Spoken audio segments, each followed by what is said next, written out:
તો કોપરના વ્યવસાય સાથે સંકળાયેલી કંપની પર આઈટીના દરોડા જોવા મળી રહ્યા છે। નડિયાદ, ખેડા, આણંદમાં વિદ્યા સનલાઇટ પર દરોડા પાડવામાં આવ્યા છે। 20 સ્થળે દરોડામાં 1.5 કરોડના બેનામી વ્યવહાર મળી આવ્યા છે। વેપારીને ત્યાં દરોડા દરમિયાન 16 બેંક લોકર મળ્યા છે। બેંક લોકરમાંથી 16 કરોડના દાગીના જપ્ત કરવામાં આવ્યા છે। બેલ વિનાના દાગીના તેમજ બેનામી રેકોર્ડ જે છે તે પણ જપ્ત થયા છે। સાથે જ બેનામી રોકડ પણ જપ્ત કરવામાં આવી છે। બોગસ ખરીદી રોકડમાં વેચાણ દ્વારા કરચોરી કરવામાં આવતી હતી। વેપારીને ત્યાં દરોડા દરમિયાન 16 બેંક લોકર મળી આવ્યા છે।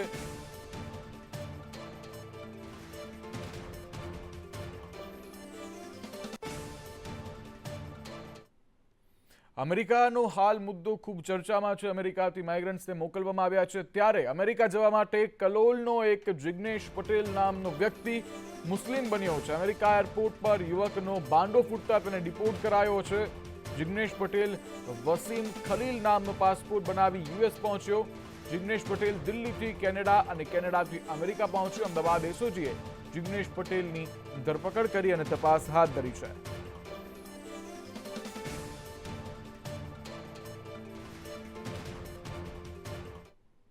ત્યારે 7 જેલરને વર્ગ 1નું પ્રમોશન આપવામાં આવ્યું છે। બઢતી સાથે બદલીના ગૃહ વિભાગના આદેશ જે છે તે સામે આવી રહ્યા છે। વર્ગ 1ના 5 જેલરની બદલી કરાઈ છે, જ્યારે આ તમામ જેલર છે તેને પ્રમોશન આપવામાં આવ્યું છે। ઘોડાસર વિસ્તારમાં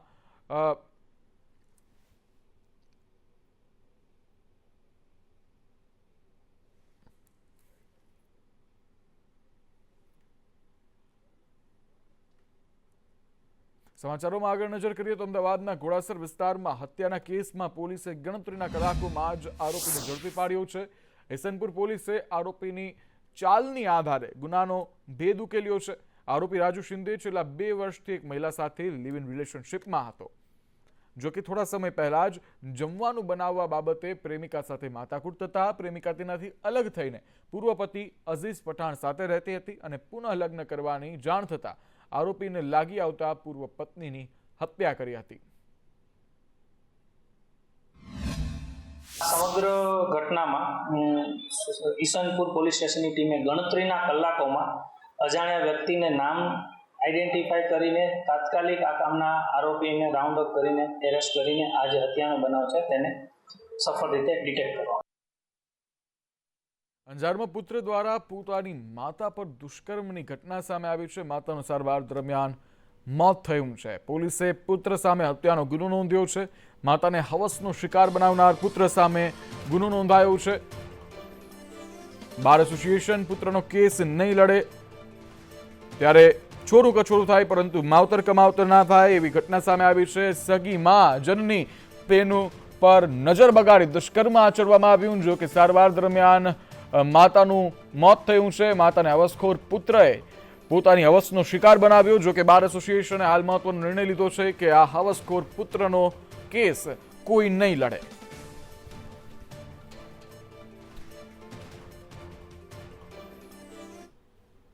ત્યારે વિધાનસભામાં આવતીકાલે 2 બેઠકો મળશે। પ્રથમ બેઠકમાં માંગણીઓ પર ચર્ચા અને મતદાન થશે।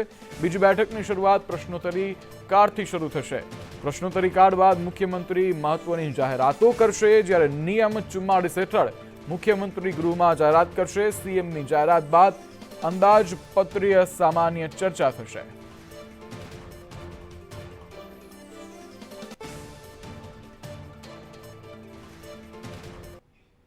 અમદાવાદના વાડજ પોલીસ મથકમાં એક ફરિયાદી દ્વારા તેમના જ સંબંધીએ લાખો રૂપિયાની છેતરપિંડી કરી હોવાની ફરિયાદ નોંધાવી હતી। ફરિયાદના આધારે વાડજ પોલીસે ફિનકેપ 24ના પ્રોપ્રાઇટર ડેનિસ મકવાણાની ધરપકડ કરી છે।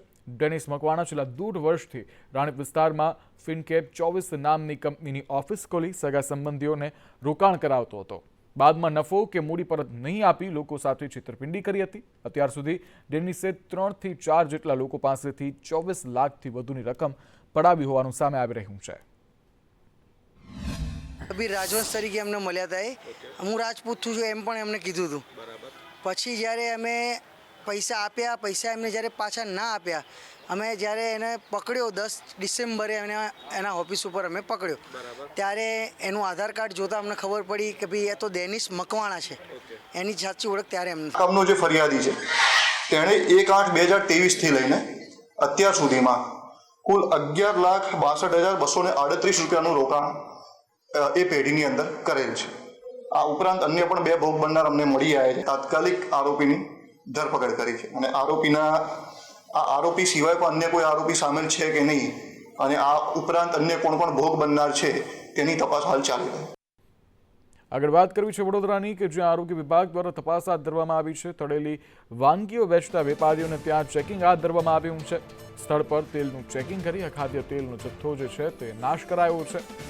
સમોસા વેફર ભજીયાના વેપારીઓને ત્યાં તપાસ કરવામાં આવી રહી છે. ગોપાલ ભજીયા હાઉસ નામની દુકાન હાલ બંધ કરાવી દેવામાં આવી છે. દુકાનદાર પાસે લાયસન્સ ન હોવાથી આ દુકાન બંધ કરવામાં આવી છે. ટાવર વિસ્તારમાં કોર્પોરેશનની ફૂડ સેફ્ટી ઓફિસરોની ટીમ દ્વારા જે એકના એક તેલનો વારંવાર ઉપયોગ કરવામાં આવે છે તેના ટીપીસી ચેક કરીને જેના ટીપીસી 25 કરતાં વધારે હતા તેનો સ્થળ પર નાશ કરવામાં આવેલો છે અને જે દુકાનોવાળા પાસે લાયસન્સ રજિસ્ટ્રેશન હતા નહીં તેની દુકાનો હાલ પૂરતી બંધ કરાવવામાં આવી છે અને તેમને લાયસન્સ મેળવી લેવા માટે સૂચના આપવામાં આવી છે. કેટલી દુકાનો હાલ 5-6 દુકાનો પર ચેકિંગ કરવામાં આવ્યું છે. વડોદરામાં રમઝાન માસમાં શાળાનો સમય નહીં બદલાય. આ પરિપત્ર જાહેર કરવામાં આવ્યો હતો કે શાળાનો સમય બદલાશે, પરંતુ હવે તે પરિપત્ર રદ કરવામાં આવ્યો છે. સમયમાં ફેરફાર અંગેનો વિવાદિત પરિપત્ર રદ કરાયો છે. શિક્ષણ સમિતિની વિશેષ બેઠકમાં આ નિર્ણય લેવામાં આવ્યો છે. ભારે વિરોધ બાદ આ નિર્ણય લેવામાં આવ્યો છે. માર્ચ માસમાં પરીક્ષા ચાલતી હોવાથી સમય નહીં બદલવામાં આવે. સમયમાં ફેરફાર અંગેની સત્તા સમિતિના અધ્યક્ષને અપાય છે. વર્ષોથી ચાલી આવતી પરંપરા પ્રમાણે એ કરેલો જ હતો, પણ માત્ર એવું થયું હતું કે જે રજાઓના પરિપત્રમાં આપણે લખીએ છીએ એની જગ્યાએ એ લખવાનું બાકી રહી ગયો હતો. એટલે જે તે શાળાઓ મુસ્લિમ બાળકો જ્યાં વધારે હતા એમની અરજી આવી એના આધારે અમે યાદ કરીને એ પરિપત્ર કરેલો. આજની બેઠકમાં એ પ્રમાણે નિર્ણય કરેલ કે ભાઈ માર્ચ મહિનો શરૂ થયો, હવે માર્ચ એપ્રિલ 2 જ મહિના આપણી પાસે છે, એટલે શાળા સમય બાબતના જેટલા બી હોય એ પરિપત્ર રદ કરવા અંગેનો ઠરાવ કરવામાં આવ્યો. મોરબીની હળવદ નગરપાલિકા દ્વારા દબાણ દૂર કરાયા છે. વિવિધ વિસ્તારોમાં ગેરકાયદે દબાણ દૂર કરવાની કામગીરી હાથ ધરાઈ છે. શરણેશ્વર તળાવમાં ડેમોલેશનની કામગીરી કરાઈ. સૌથી વધુ કાચા પાકા બાંધકામ દૂર કરાયા છે. 3 દિવસ પહેલા નગરપાલિકાએ નોટિસ પાઠવી હતી.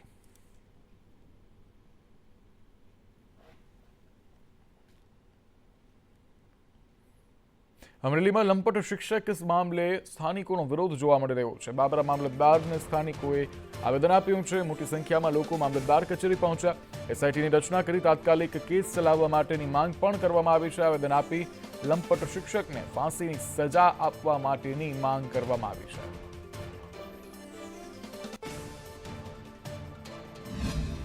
વયની જે પ્રાથમિક શાળામાં અભ્યાસ કરતી 2 બાળકીઓ સાથે દુષ્કૃત્ય જે આચરેલ છે, શિક્ષકે જેમની ફરજ ગુરુ તરીકેની વિદ્યાર્થીઓને સારા સંસ્કાર અને સારા નાગરિક બનાવવાની હોય, એ જ જ્યારે પોતાનું ભાન ભૂલી અને સમાજમાં એક કલંકિત રૂપે જે બનાવ બને એવો જે દુષ્કૃત્ય કરતા હોય એવા જે અપરાધી છે એને સખતમાં સખત સજા થવી જોઈએ. આમોદ નગરપાલિકામાં ફાયર સિસ્ટમની પોલ છતી થઈ છે. આગ લાગી ત્યારે ખબર પડી કે ફાયર વાહન તો ચાલતું જ નથી. ફાયર વાહન જ દયનીય સ્થિતિમાં હોવાનું સામે આવ્યું છે. નગરપાલિકામાં ફાયર વાહન માત્ર શોભાના ગાંઠિયા સમાન છે. ત્યારે કોઈ મોટી ઘટના બને ત્યારે જવાબદાર કોણના સવાલો પણ હાલ ઉઠી રહ્યા છે. આમોદ નગરની અંદર એક વિસ્તારમાં હાઈવા ડમ્પરમાં આગ લાગી. આગ તો લાગી, આમોદની અંદર વારંવાર આગની ઘટનાઓ બને છે. આ 15 દિવસમાં બીજી ઘટના કહી શકાય. અગાઉ 15 દિવસ પહેલાં તાલુકા પંચાયતના રેકોર્ડ રૂમમાં આગ લાગી હતી, પરંતુ અમે તમને જે દ્રશ્ય બતાવીએ છીએ તે આમોદ નગરપાલિકાનું ફાયર છે. આ તમે જુઓ છે આમોદ નગરપાલિકાનું ફાયર છે અને એ ફાયરની અંદર હાલ કોઈ પણ જાતની સુવિધા નથી, જેના કારણે આમોદ તાલુકાની અંદર કે આમોદ નગરપાલિકા વિસ્તારની અંદર આગની ઘટનાઓ બને છે. તમને અહીંયા આમોદ નગરપાલિકાનું ફાયર છે, ફાયરની પરિસ્થિતિ બતાવીશું કે જે પરિસ્થિતિમાં આ ફાયરની સીટો તૂટી ગયેલી છે. એની અંદર જે તમે જોવો છો કે ઝાડા લાગી ગયા છે અને સીટોની ઉપર પણ જો ધૂળ ખાય છે. અને આ આમોદ નગરપાલિકાનું જે ફાયર વિભાગ છે તે હાલ ધૂળ ખાઈ રહ્યું છે અને જ્યારે પણ આગની ઘટનાઓ બને છે ત્યારે કાં તો કરજણથી આમોદમાં ફાયર મંગાવવું પડે છે, કાં તો જંબુસરથી ફાયર મંગાવવું પડે છે. પરંતુ અહીંયા માંગ ઉઠી છે કે આમોદ નગરપાલિકાને સરકાર દ્વારા ફાયર ફાળવવામાં આવે કે જેને લઈને એવી કોઈ આગની આગની ઘટનાઓ બને તો સમયસર તે પહોંચી જાય અને આગને કંટ્રોલ કરે, જેને લઈને થતા નુકસાનો છે થાય છે તે બચી જાય. રફીક મલેક, સંદેશ ન્યૂઝ. વાપી જીઆઈડીસીની માઇક્રો અગ્રોકેમ કંપનીમાં આગ લાગવાની ઘટના સામે આવી છે. વેલ્ડિંગ કરતી વખતે તણખા જરવાથી આ સમગ્ર આગ લાગી છે. કંપનીના કેમિકલ ભરેલા ડ્રમ જે છે તે આગની લપેટમાં આવી ચૂક્યા છે, જ્યારે ફાયરની 2 ગાડીઓએ આગ પર કાબુ મેળવ્યો છે. કંપનીની સુરક્ષા વ્યવસ્થા પર પણ હાલ ગંભીર સવાલો ઉઠી રહ્યા છે. આગળ સમાચાર બોટાદથી કે જ્યાં અખિલ ભારતીય કોળી સમાજના રાષ્ટ્રીય ઉપાધ્યક્ષ પ્રવીણભાઈ કોળીનો એક વિડીયો સામે આવ્યો છે. વિછિયામાં યોજાયેલ કોળી સમાજના સંમેલનના પગલે ગાંધીનગર યોજાયેલ મિટિંગમાં થયેલ વિવાદ અંગે તેઓએ પ્રતિક્રિયા આપી છે. કોળી સમાજના યુવાનો પર થયેલા ખોટા કેસ પાછા ખેંચવા અંગે પુરુષોત્તમભાઈની મુલાકાત જરૂરી હોવાનું નિવેદન આપ્યું. કોળી સમાજ અગ્રણી પુરુષોત્તમ સોલંકી સાથે મુલાકાત કરી મુખ્યમંત્રીને મળવા માટેનું આયોજન કરવા લોકોને કરી અપીલ. પુરુષોત્તમભાઈને મળવા માટે સંકલન કરી આપવામાં પોતે સાથે રહેવાની ખાતરી આપી છે. કે પુરુષોત્તમભાઈ સોલંકી હંમેશા કીધું છે કે કોળી સમાજ માટે હંમેશા મારા દરવાજા ખુલ્લા છે. તો હું તમામ સંમેલન જે કરે છે ભાઈઓને કહું છું કે આવો મારી સાથે. હું પોતે તમને પુરુષોત્તમભાઈ આગળ લઈને જાઉં છું અને ભાઈને આપણે રજૂઆત કરવી. ભાઈ કુંવરજીભાઈને પણ બોલાવી લે અને આપણા સમાજના અન્ય ધારાસભ્યને પણ બોલાવી લે અને ભાઈને લઈ અને આપણે મુખ્યમંત્રી પાસે જાવી અને જે આપણા કેસ આપણી ઉપર ખોટા થયા છે એ પરત ખેંચવાની વાત છે. એ રજૂઆત આપણે મુખ્યમંત્રીને કરવી, પણ આપણે પુરુષોત્તમભાઈને આ વાત કરવી પડે અને એને આગળ જવું પડે અને એને લઈને મુખ્યમંત્રીને મળવું પડે. બાબરામાં ખુલ્લી ગટરો, રોડ, રસ્તા સહિતની પ્રાથમિક સવલતો જે છે તેના અભાવના કારણે લોકો ત્રાહિમામ પોકારી ઉઠ્યા છે. નદીઓ હોય કે બસ સ્ટેશન, બજાર હોય કે પછી મોહલ્લો, બધી જ જગ્યાઓ ઉપર કચરાના ઢગલા અને ઉભરાતા ગટરના પાણી જોવા મળી રહ્યા છે. રોડથી લઈને પાણીની સમસ્યાથી લોકો પરેશાન છે. ત્યારે સંદેશ ન્યૂઝની ટીમે સ્થાનિક લોકો સાથે વાત કરી તેમની વેદના જાણવાનો પ્રયાસ કર્યો. એ પ્રશ્ન છે વોર્ડ નંબર 1 થી સમાજ જે નાના ઓલા શેરીઓમાં જે કાંઈ છે એ ટૂંક સમયમાં અમે પૂર્ણ કરી આપશું. ગટરો હોવા છતાં ખુલ્લી ગટરો છે, એ જે ગટરો છે ત્યાં પણ હાઉસ ચેમ્બર પણ છે. અમે લોકોને અવારનવાર રજૂઆત પણ કરી છે કે જે ખુલ્લી ગટરો નાની ચેમ્બર છે એમાં તમે કનેક્શન આપી દો. વોર્ડ નંબર 2 અમારે એ ગટર લાઈન રીત થઈ ગઈ, રોડ કાચો છે, તો એ બધું માંગણી કરી છે, એ કાંઈ થયું નથી. અમારા એરિયાની અંદર ગટર લાઇનનો પ્રોબ્લેમ છે. ગટરના ખુલ્લા પાણી રોડ ઉપર જવાથી બાળકો અને વડીલો અને અમે અહીંયા રહેવાસી 700 માણસ સતત બીમારીના કારણે ભોગ બનીએ છીએ. 20 વર્ષથી રિક્વેસ્ટ કર્યા બાદ પણ આ કામ થતું નથી. અમારે અહીંયા મેઇન રસ્તાનો, ગટરનો અને છેલ્લા 25 વર્ષથી આ બધા થોડાક ઇસ્યુ છે અને લગભગ 25-27 વર્ષ થયા મેઇન રસ્તો તો અમારે છે જ નહીં. વોર્ડ નંબર 4માં અમારે દેશ સ્વતંત્ર થયો ને ત્યાંનો અમારે પાણી નિકાલ નથી કરી દેવામાં આવ્યો ગટરના પાણીનો. અમે વર્ષોથી હેરાન થઈ અવારનવાર અમારે રજૂઆત કરવી છે, તોય છતાં અમને પાણી નિકાલ કરી દેવામાં નથી આવતો. અમે વેરો ટાઈમ ટુ ટાઈમ અમે ભરી દેવી જોઈએ. વર્ષોથી અમે હેરાન થઈ, કોઈ ધ્યાન નથી દેતું. અમારે પાણીનો નિકાલ કોઈ કરી નથી દેતું. અમારે 60 વર્ષથી પાણીનો નિકાલ જ નથી. અમે હેરાન થાય છીએ. રાતના 3 વાગે ઊભી થાવ, 3 વાગે પાણી છે ક્યાં નાખવા જાવ, 2 વાગે ઊભી થાવ, 2 વાગે પાણી નાખવા જાવ. રાતે આખી રાત નીંદર ન આવે, શું કરું?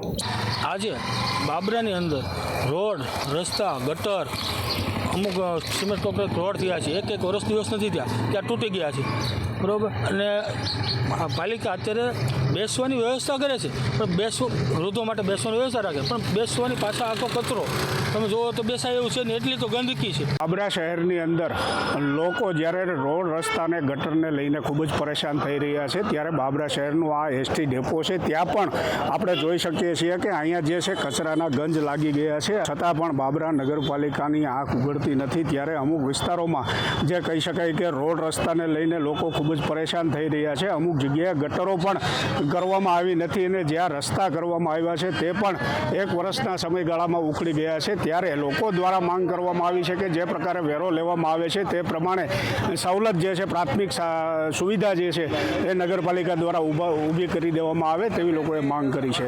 પ્રદીપ ઠાકર, સંદેશ ન્યૂઝ, બાબરા. માળિયા મિયાણાની મામલતદાર કચેરી વહીવટીતંત્ર દ્વારા દૂર ખસેડવાની વેતરણમાં હોવાથી સ્થાનિકોમાં રોષ જોવા મળ્યો છે.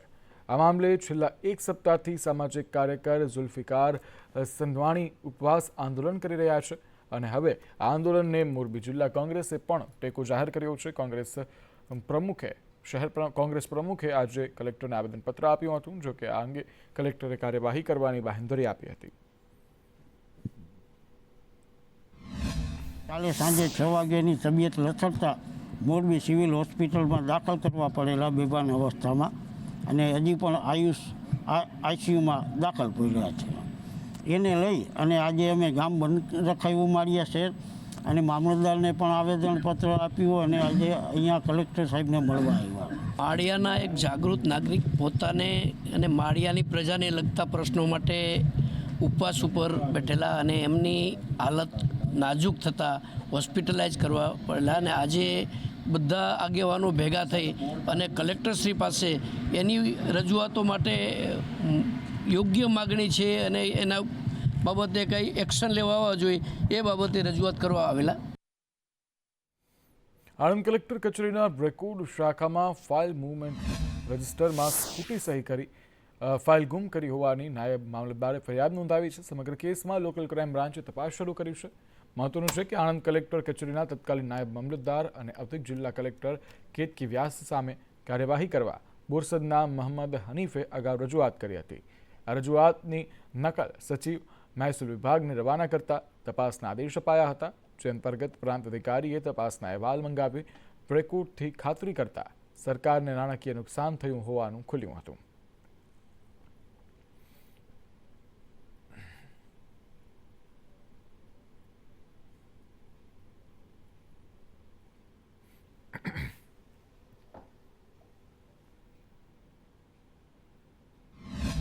ફરીથી જમા કરાવવામાં આવી નથી. આવી 2 ફાઇલો છે, તો જેને લીધે પોલીસને એફઆઈઆર નોંધાવવાની પણ, કેમ કે જે તપાસ છે આ તપાસ પૂર્ણ કરવામાં એફઆઈઆર નોંધાવવાની પણ જરૂર હતી, તો એટલા માટે પોલીસ સ્ટેશનમાં એફઆઈઆર નોંધવામાં આવી છે. ખેડૂતોની આવક બમણી કરવાની વાત સાથે સ્કાય યોજનાની સરકાર દ્વારા જાહેરાત કરવામાં આવી હતી, જેને લઈ વડોદરાના શિનોરના 67 ખેડૂતોએ આ યોજનાનો લાભ લીધો હતો. પણ આ યોજના હેઠળ MGVCLએ મોટા ફોફડિયા 11 kV જાંજળ કુવા સ્કાય યોજના ફીડરના ખેડૂતોને લોનના નાણાં ભરવા નોટિસ આપી હતી અને વીજ કનેક્શન કાપી નાખવાનો પણ નોટિસમાં ઉલ્લેખ કરતા ખેડૂતોમાં રોષ જોવા મળ્યો છે. આ મામલે ખેડૂતોએ નોટિસ પાછી ખેંચવા સહિત MGVCLની કચેરી ખાતે આવેદન આપી ધરણા યોજ્યા હતા. યોજનાનું અમને હાલ સમજાવવામાં આવ્યું હતું, તેમાં એવું જણાવેલ કે 2022માં ખેડૂતોની આવક બમણી થશે અને એ યોજનામાં જોડાયા પછી કેટલાક પ્રશ્નો ઉપસ્થિત થયા અને હાલ અમોને આ યોજના અંતર્ગત વીજ કનેક્શન કાપવા માટેની નોટિસ આપવામાં આવેલ છે. 11 kV ઝાંઝર સ્કાય ફીડર છે, જે નવેમ્બર 2019થી કાર્યરત છે. તો તે ફીડર પર આપણે જે તે વખતે ખેડૂતોને સોલાર પેનલ અને મીટરિંગ સિસ્ટમ ને બધું આપેલું છે અને જે તે મુજબની લોન જે એમની રાજ્ય સરકારે લીધેલી છે એમના વતીની, એના હપ્તા ભરવા માટે આપણે એમને નોટિસ આપી હતી. 20% રકમ જે લોનની ભરવાની હોય છે એ અમે ભરવાના નથી અને નોટિસ આપ્યા બદલ તેઓએ ઘણો ઉગ્ર વિરોધ કરે અને ઉગ્ર થઈને વાત કરતા તેઓએ મને એમ પણ જણાવેલ કે તમારે નોકરીમાંથી પણ હાથ ધોવા પડશે. નસવાડી તાલુકાના ગામડાઓમાં હાઇડ્રો પ્રોજેક્ટને લઈ રોષ જોવા મળ્યો છે. આ પ્રોજેક્ટમાં દિલ્હીની ટીમોએ સર્વે કરતા આદિવાસી લોકોએ વિરોધ કરી મામલતદારને આવેદનપત્ર આપ્યું હતું. સ્થાનિક આદિવાસીઓએ ઢોલ વગાડી સર્વે બંધ કરાવવા માટે રજૂઆત કરી હતી.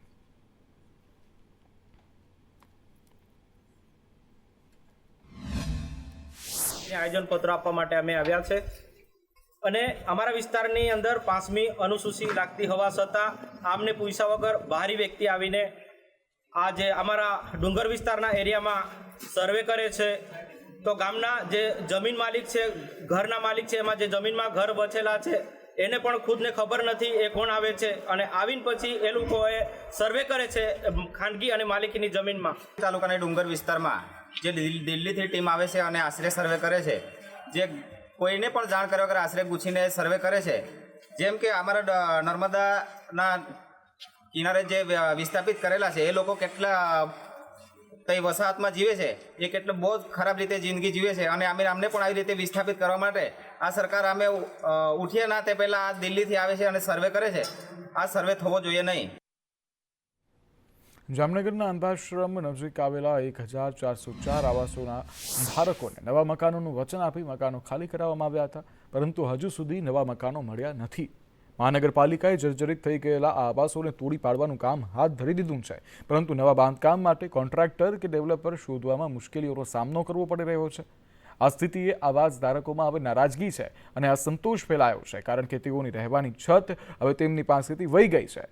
આવાસોમાં કુલ 117 બ્લોક છે, જેમાં દરેક બ્લોકમાં 12 ફ્લેટ આવેલા છે. અત્યાર સુધીમાં 66 બ્લોક એટલે કે 792 ફ્લેટ તોડી પાડવામાં આવ્યા છે, જ્યારે બાકીના 51 બ્લોકના 612 ફ્લેટ હજુ તોડવાના બાકી છે.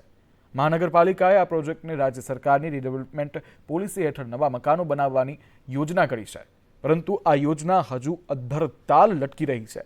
નવા મકાનોના નિર્માણ માટે મહાનગરપાલિકાએ 2 વખત ટેન્ડર બહાર પાડ્યા હતા, પરંતુ કોઈ ડેવલપરે આ પ્રોજેક્ટમાં રસ દેખાડ્યો નથી. પરંતુ હાલ સવાલ એ છે કે જેઓ આ ઘરમાં રહેતા હતા તેઓની છત છીનવાઈ ગઈ છે, તેઓનું હવે શું?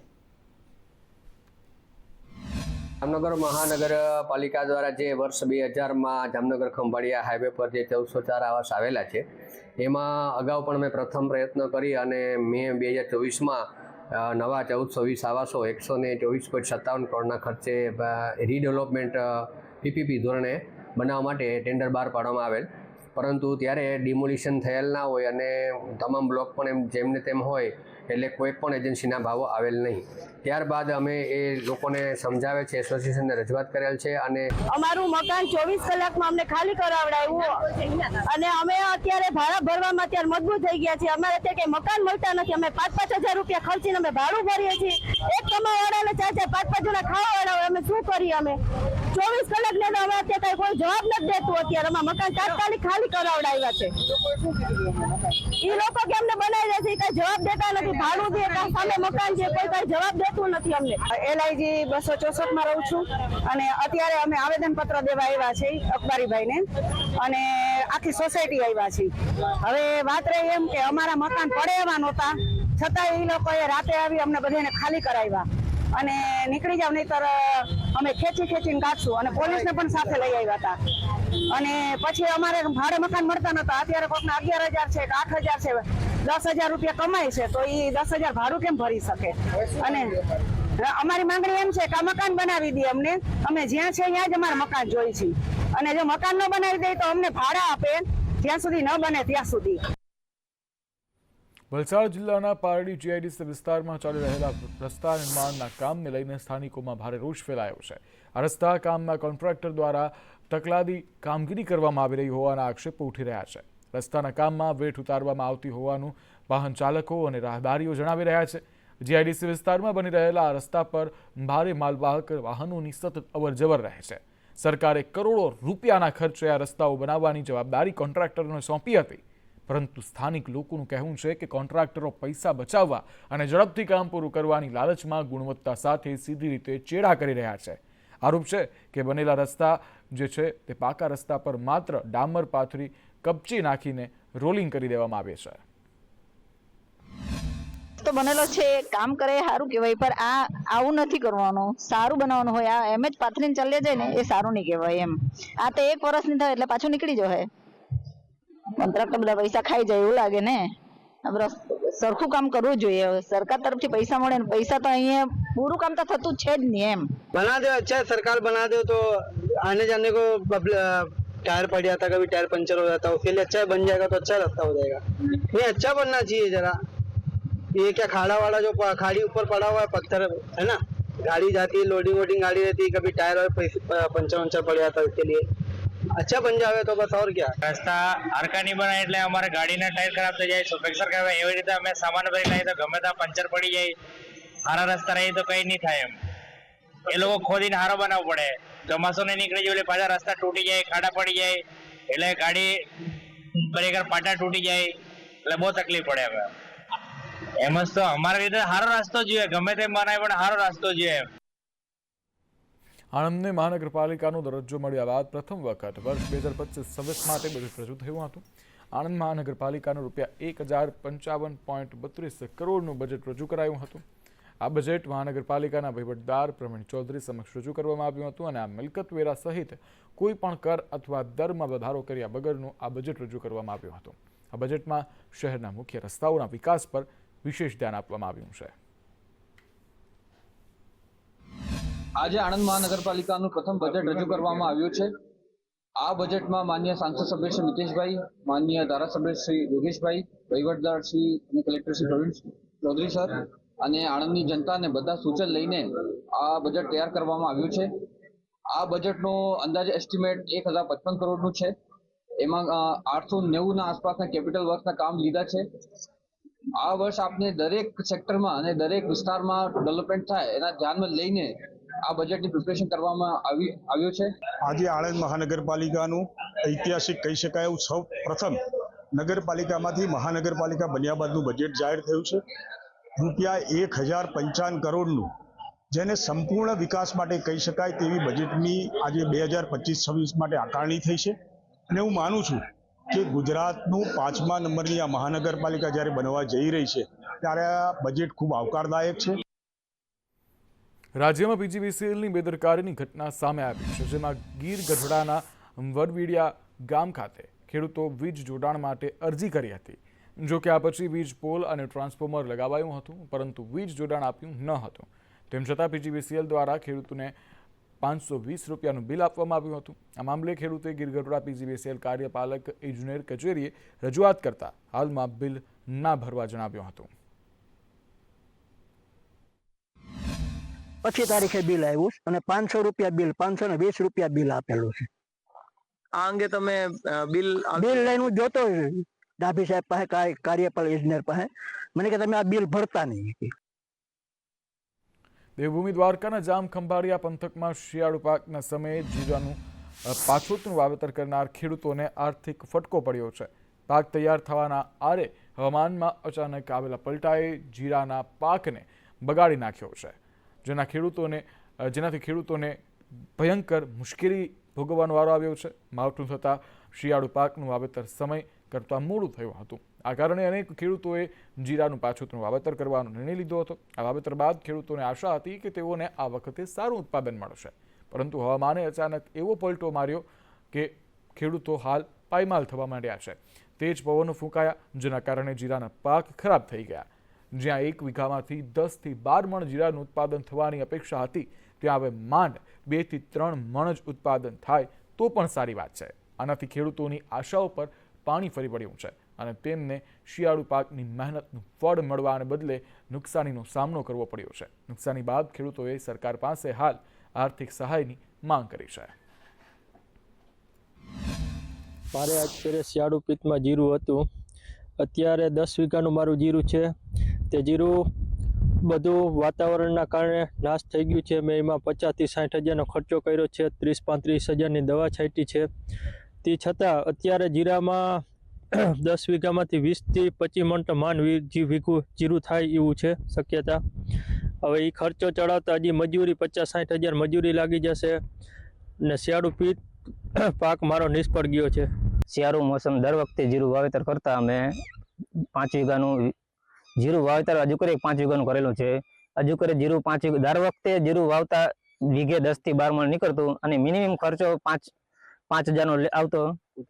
અને હાલની પોઝિશનમાં જીરું 5 વીઘાનું અટાણે વાવેલું છે. હવામાનના પલટાના હિસાબે જીરું 7-8 દિવસનો હવામાન ફેરફાર થયો. એ હિસાબથી જીરું હજુ કરી બળીને રાખ થઈ ગયું. ને જીરુંનો છેલ્લે બગાડ આવતા વીઘે 1.5 થી 2 મણ થાય એમ છે અને નહીતર સારામાં સારું 10 થી 12 મણ થતું. આ ચોમાસા વાતાવરણ બગાડના હિસાબથી વધારે નુકસાની છે ને કમસે કમ 6 થી 7,000નો વીઘો ખર્ચો કરેલો છે, પણ એમાં હજુ વખતે કાંઈ મહેનત મજૂરી સિવાય કાંઈ હાથમાં આવે એમ નથી. દવા દારૂનો ખર્ચો કરતાય હવે માથે ઓઢીને રોવાનો વારો આવ્યો છે. ઉનાળાની શરૂઆતમાં લીંબુના ભાવ આસમાને પહોંચ્યા છે. સુરતમાં પ્રતિ કિલો લીંબુનો ભાવ ₹100 થી 125 પહોંચી ગયો છે. ગયા મહિને કિલો લીંબુનો ભાવ ₹30 થી 45 હતો. ગયા મહિને લીંબુનો મણનો ભાવ ₹600 થી 800 હતો, જ્યારે આજે ₹1,000 થી ₹1,400 મણનો ભાવ પહોંચ્યો છે.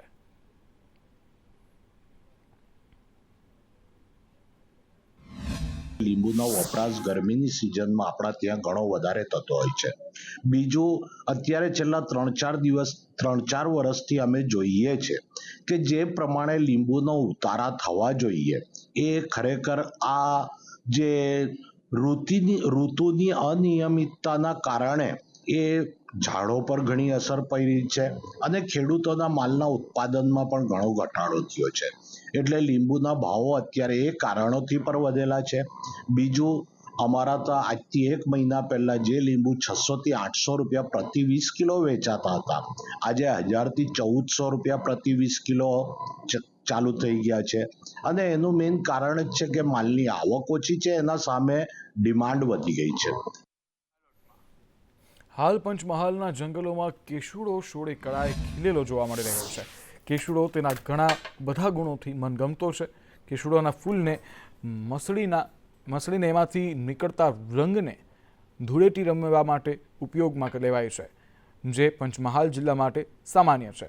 આજકાલ બજારમાં મળતા સિન્થેટિક કલર જે શરીરને નુકસાનકારક હોય છે, તેના કરતાં કેસુડો રંગમાં શરીરને અનેક રીતે ઉપયોગી છે. કેસુડોમાં આવતા આયુર્વેદિક ગુણ તેના ઉપયોગમાં લેવાથી અનેક રોગો સામે પણ ફાયદો આપે છે. તેના ફૂલ માત્ર સૌંદર્યવર્ધક જ નથી, પરંતુ તેના ઉપયોગ માત્રથી ઠંડક પણ મળે છે.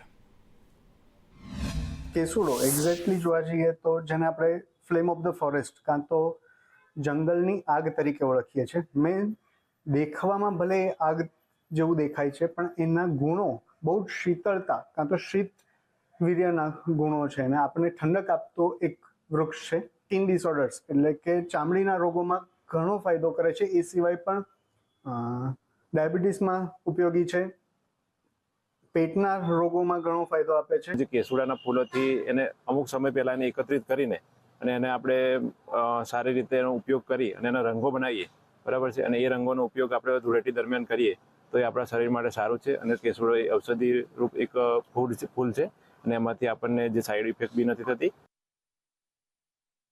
વડોદરાની એબીબી કંપનીમાં ચોરી કરનાર લોકો ઝડપાયા છે. કંપનીના સુપરવાઇઝર સહિત 5ની ધરપકડ કરવામાં આવી છે. 32 લાખથી વધુના સ્ક્રેપ વાયરની ચોરી થઈ હતી. વડોદરા ડીસીપી અભિષેક ગુપ્તાનું નિવેદન પણ સામે આવ્યું છે. ડીસીપીએ કહ્યું કે કંપનીના સિક્યુરિટીની પણ પૂછતાછ કરવામાં આવશે. આરોપીમાંથી કોઈ પણ હિસ્ટ્રી શીટર નથી. જેમ જેમ નામ ખુલશે તે રીતે કાર્યવાહી થશે. સીસીટીવીમાં જોવા મળે છે કે તે સીસીટીવીમાં છોટા હાથી જે નાના ટેમ્પો આવે છે તે લઈને 4 થી 5 માણસો આશરે ત્યાં પહોંચે છે અને જેટલો બી કચરો સ્ક્રેપ દેખાય તે લઈને જતા હોય તેવું જોવા મળે છે.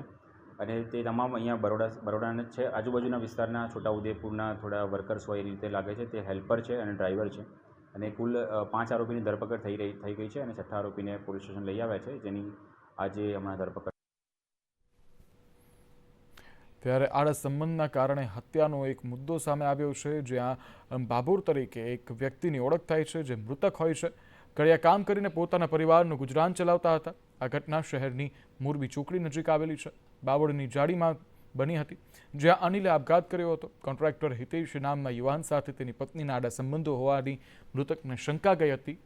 એ જ કારણે તેણે આત્મહત્યા કરી હતી. મૃતકની પત્ની હિતેશ સાથે ફોન પર વાતચીત કરતા પણ પકડાઈ હતી, જેનું લાગી આવતા તેને માનસિક તણાવમાં આવી ગયો હતો યુવાન, અને માનસિક તણાવમાં આવતા યુવાને આપઘાતનું પગલું ભરી લીધું હતું. મૃતકના પરિવારે આરોપ લગાવ્યો છે કે કોન્ટ્રાક્ટર હિતેશ દ્વારા છેલ્લા 3 મહિનાથી અનિલ સહિત અન્ય શ્રમિકોને પગારની ચૂકવણી પણ કરવામાં ન આવી હતી. પરિવારજનોનું કહેવું છે કે આવી પરિસ્થિતિના કારણે યુવાનને આપઘાત કરવો પડ્યો છે.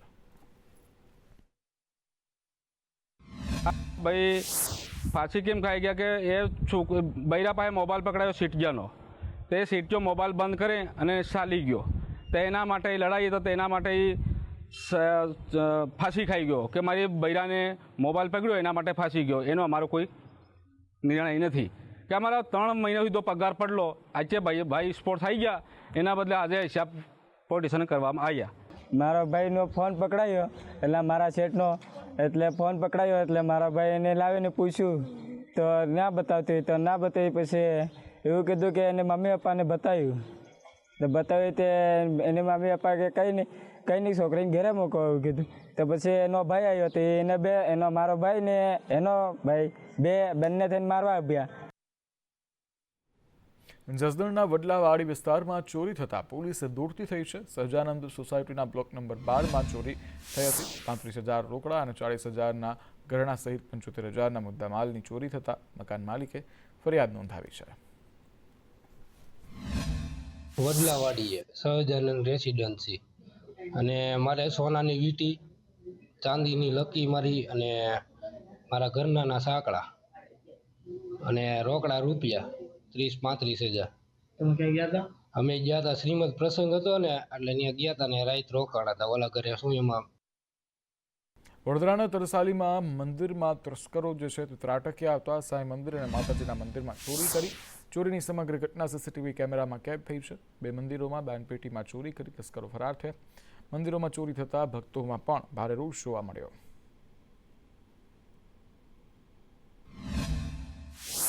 આજે અમારા તરસાલી વિજયનગર સિદ્ધેશ્વર મહાકાળી મંદિરમાં રાત્રે 2:40થી 3 વાગ્યા સુધીમાં ચોરીનો બનાવ બન્યો છે. કેટલી કિંમત ચોરી હતી? લગભગ અમારે શિવરાત્રિથી માંડી લગભગ 25-30 હજાર રૂપિયાનો ગલ્લો હશે અમારો મંદિરનો, એમાંથી ચોરી થઈ છે. ચોરોએ ખરેખર હવે આ મંદિરો પર ટાર્ગેટો બનાવે છે, પછી એવું ના થાય કે પકડાય તો એને જાહેરમાં પબ્લિક મારશે બી કરી. સાસણગીરમાં લાયન પ્રોજેક્ટને લઈને ચર્ચાઓ જોવા મળી રહી છે. વન વિભાગના PCCFએ AP સિંઘનું નિવેદન જે છે તે સામે આવ્યું છે. તેઓએ કહ્યું PMએ તમામ પ્રોજેક્ટની લઈ અને માહિતી આપી છે અને માહિતી લીધી પણ છે. ડોલ્ફિન પ્રોજેક્ટ, એલિફન્ટ પ્રોજેક્ટની વાત થઈ. લાયન પ્રોજેક્ટને લઈને પણ વાતચીત થઈ. દેશની અગત્યની પ્રજાતિઓ માટે ચર્ચાઓ થઈ. લાયન પ્રોજેક્ટમાં જનભાગીદારી ખૂબ જરૂરી છે. જણાવી દઈએ કે PM મોદી આજરોજ સાસણમાં હતા. વાઇલ્ડ ડે જે હાલ પર્યાવરણ દિવસ છે અને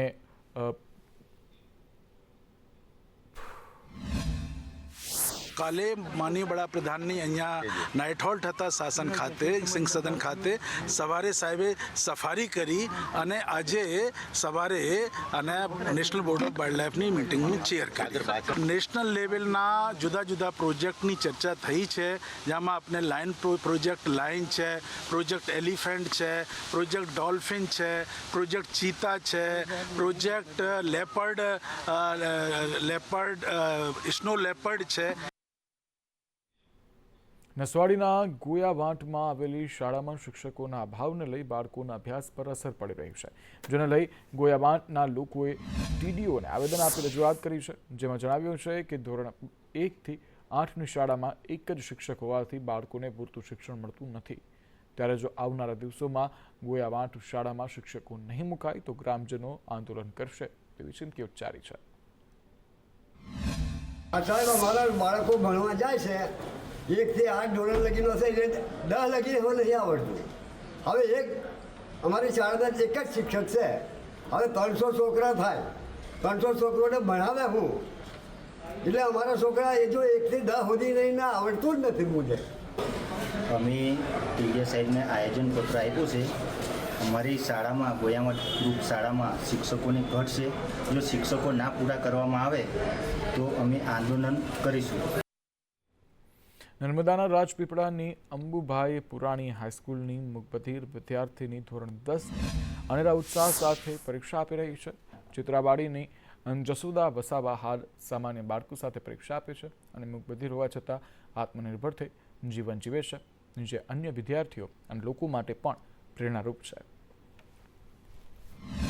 એક દીકરી જે કુદરતી રીતે બહેરી અને મૂંગી છે, સાંભળી શકતી નથી, એના કારણે બોલી પણ શકતી નથી, એવી દીકરી પરીક્ષા આપવા આવી હતી.